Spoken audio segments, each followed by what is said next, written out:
그만하세요. 정원입니다. 저는 지금 뭐 어떤 당이나 국회의원 신분이나 이런 것을 다 떠나서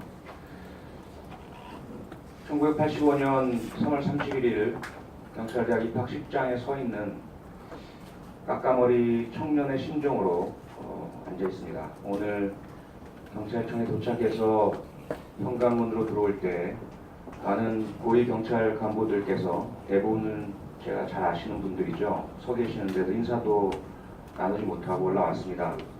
양해 부탁드리겠습니다. 도저히 눈을 마주치고 악수하고 아무 일 없었다는 듯이 인사를 할 수가 없었습니다.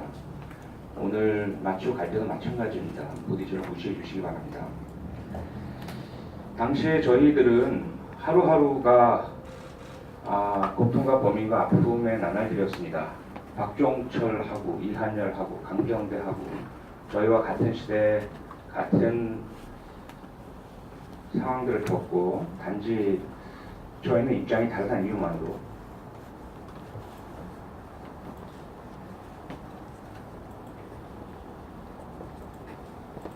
누구는 시위에 참가하고 누구는 시위를 막는 선배들의 안위를 걱정하면서 그렇게 시간을 지냈었습니다. 1990년 제가 직접 경찰관 이동대 소대장이 되어서 시위 진압을 하다가 시위대가 던진 벽들에 맞아서 저는 코뼈가 부러워졌었습니다. 경찰병원에 입원해서 수술을 하고 입원 치료를 했고요. 그런 경험들을 모두 가슴에 안으면서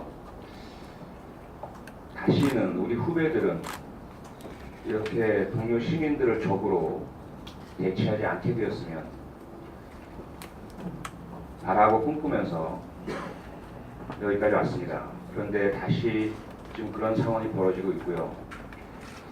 어떻게든 국민의 경찰, 국민의 신뢰를 받을 수 있는 경찰 될 수 있도록 작은 힘이나마 보탬이 되도록 노력을 해왔습니다.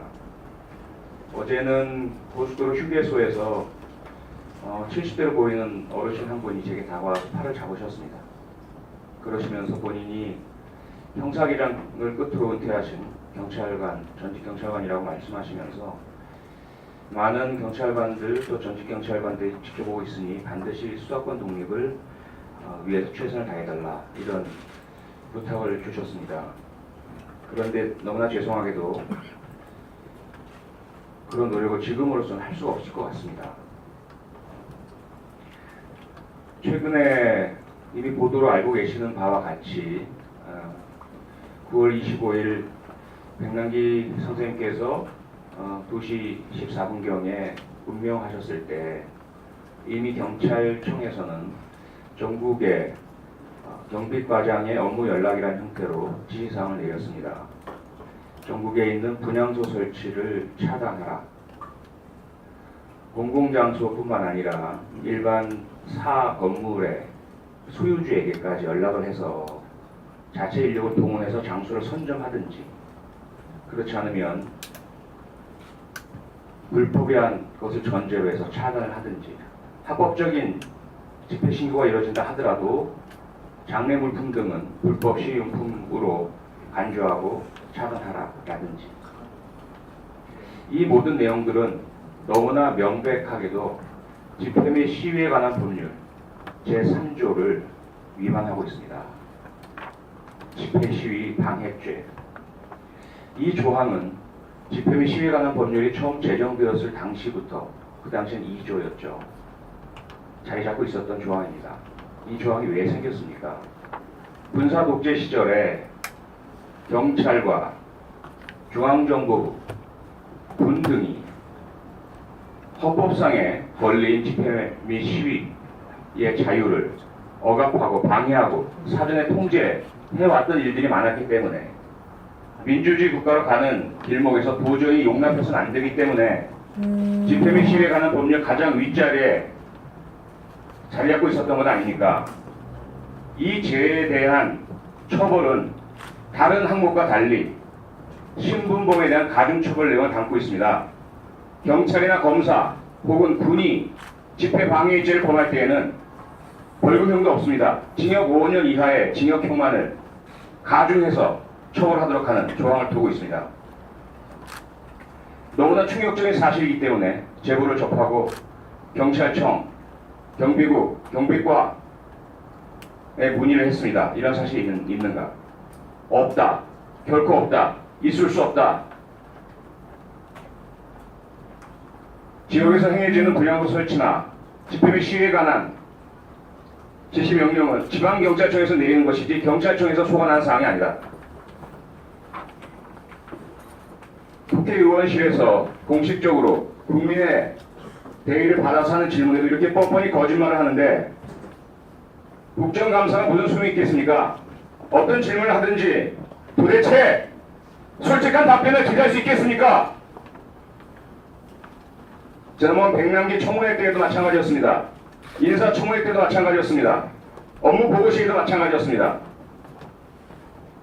언제까지 경찰은 권력의 시녀로서 진실과 정의, 경찰 헌장, 헌법 제37조 2항, 경찰관 직무집행법, 집회 및 시위라는 법률 모두 무시하고 위반하고 오직 권력을 위해서 권력의 지시를 받아서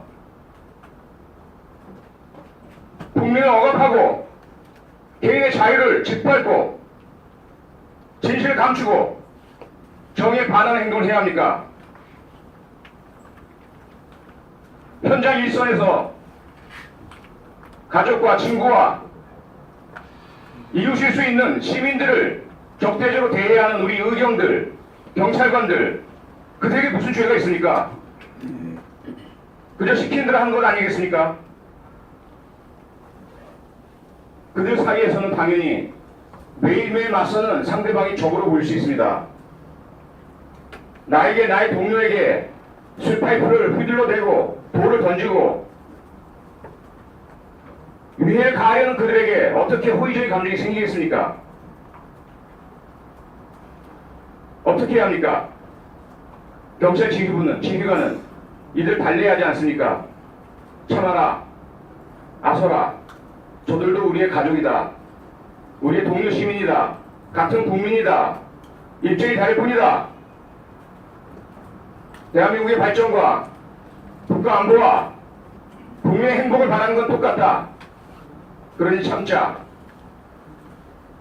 우리는 헌법과 법률, 규정과 원칙을 지키는 자랑스러운 경찰관이다. 그래야 하지 않습니까?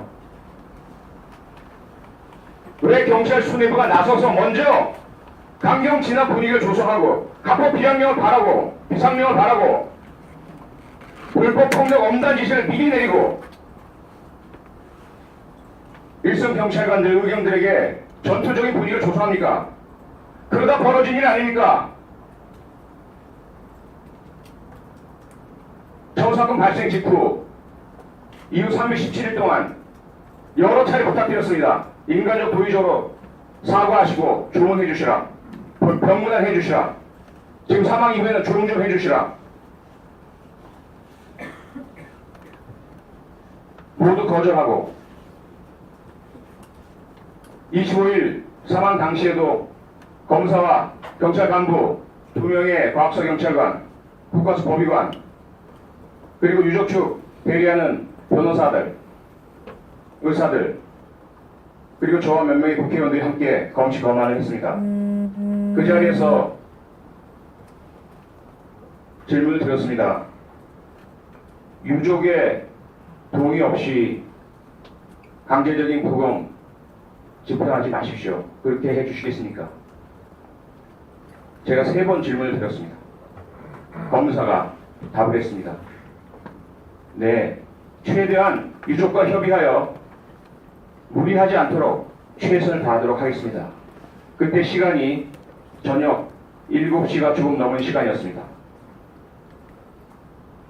그 이후에 유족에게 협의는커녕 동의를 구하는 노력은커녕 바로 그날 밤 채 5시간도 되지 않은 자정 직전에 검증영장이 청구되었습니다.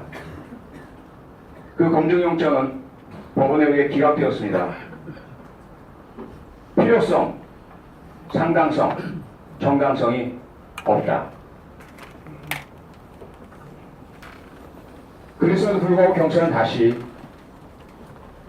검찰과 협의하여 검증영장을 재청구했습니다.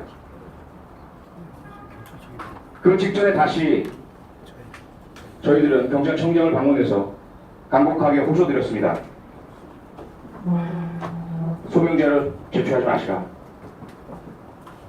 강제 부검 진행하지 마시라. 그리고 조문해 주시라. 그렇게 우리가 유족 측과 대책위를 설득해서 장례를 치를 수 있도록 하겠다. 유족과 대책위도 그 뜻을 받아들여 주셨습니다. 경찰만 그런 조금만 완화된 모습을 보여주셨어도 이 사건은, 이 사안은 시민적인 추모 속에 마무리될 수 있었습니다. 그리고는 법정에서 다투면 될 것 아니겠습니까? 잘잘못을. 너무 길게 말씀드려 죄송합니다. 무척 할 말이 많습니다. 묻고 싶은 것도 많습니다. 이 이외에도 경찰관들의 복지와 처우, 하위직에 집중되고 표적해서 남발되는 감찰의 문제, 경찰관들의 직무상 트라우마와 스트레스, 이로 인한 자살률과 우울증 발병률의 증가, 피해자들이 제대로 보호받지 못하고 있는 실태,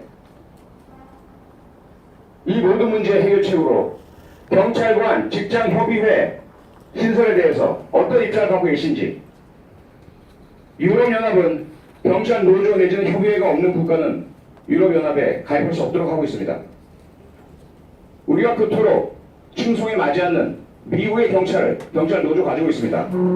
영국 경찰 직장협의회 폴리스 페더레이션이 아주 중요한 역할을 하고 있습니다. 우리 경찰청은 어떤 입장인가요? 후진국을 지향합니까? 선진국을 지향합니까? 다음 기회에 정시 국감이 열리면 자세하게 질문하도록 하겠습니다. 감사합니다.